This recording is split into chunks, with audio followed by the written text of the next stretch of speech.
দেখো আজকে তোমাদের জন্য কি নিয়ে আসছি, একদম জবরদস্ত লেভেলের একটা ভর্তা।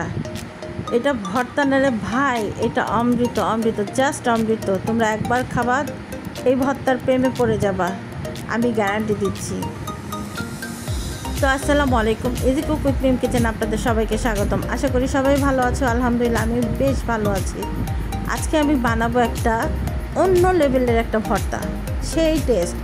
ডাল দিয়েও যে এত মজার ভর্তা বানানো যায়, না খেলে কেউ বিশ্বাসই করবা না, এতটাই মজা হয়। তো আমি আজকে এই ভর্তা বানাতে কি নিয়েছি চলো একবার দেখে নেওয়া যাক। এই ভর্তা বানাতে আমার প্রথমেই লাগছে মসুর ডাল। আমি এখানে 2 কাপের মতো মসুর ডাল নিয়েছি। ডালটাকে আমি ধুয়ে খুব সুন্দর করে পরিষ্কার করে নিয়েছিলাম। এটাকে আমি পরিষ্কার পানিতে আধা ঘন্টা ভিজিয়ে রেখেছিলাম।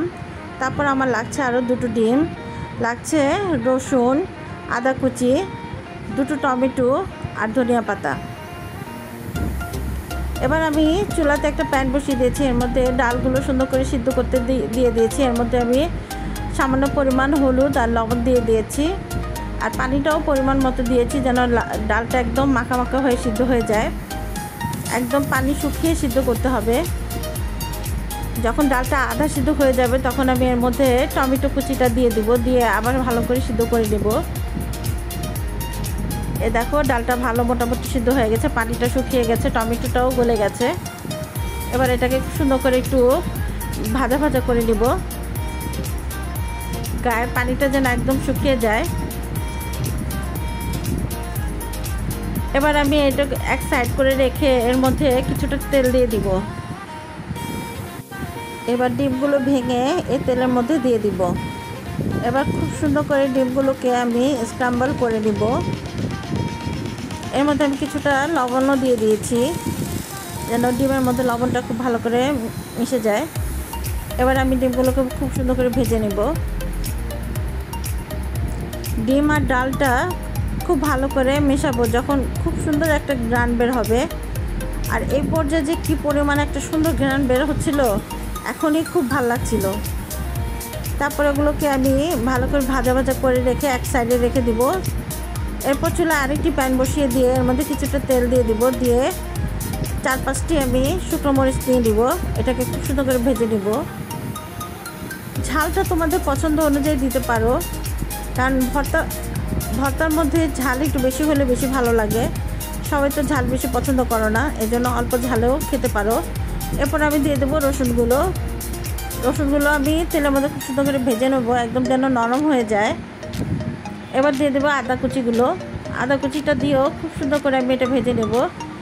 এই রসুন, আদা আর মরিচটা ভাজার সময় যে এত সুন্দর একটা ফ্লেভার বের হচ্ছিল।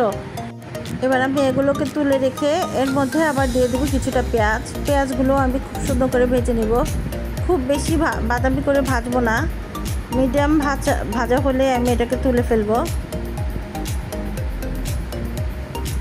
এই দেখো এরকম একটু ভাজা করে নিয়েছি আমি। এবার আমি চলে যাব ভর্তা বানাতে। চলো ভর্তা বানিয়ে ফেলি আমরা। এবার আমি সব মরিচগুলো আলাদা করে নিয়েছি, এর মধ্যে কিছুটা পরিমাণ মতো লবণ দিয়ে দিয়েছি, দিয়ে এবার মরিচগুলো খুব সুন্দর করে আমি ভেঙে নিব। এরকম মরিচগুলো আমার গুঁড়া গুঁড়া হয়ে গেছে। এখন সব মশলা একসাথে মিশিয়ে নিব। পেঁয়াজ, রসুন, আদা সব ভাজা ছিল সেটা আমি সুন্দর করে মিশিয়ে নিয়েছি।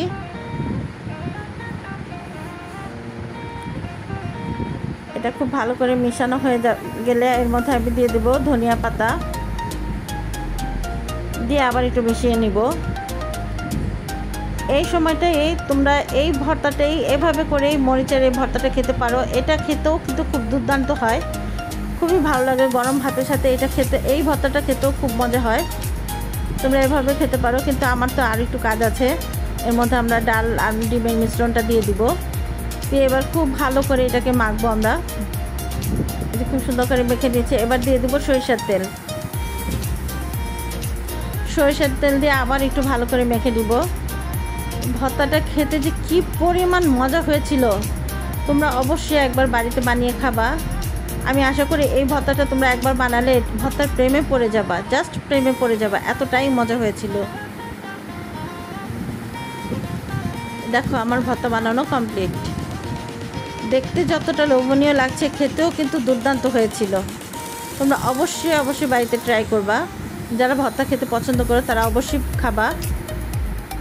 তো আমার ভিডিওগুলো যদি ভালো লাগে অবশ্যই আমার চ্যানেলটিকে সাবস্ক্রাইব করে দিবা, লাইক কমেন্ট শেয়ার করে দিবা।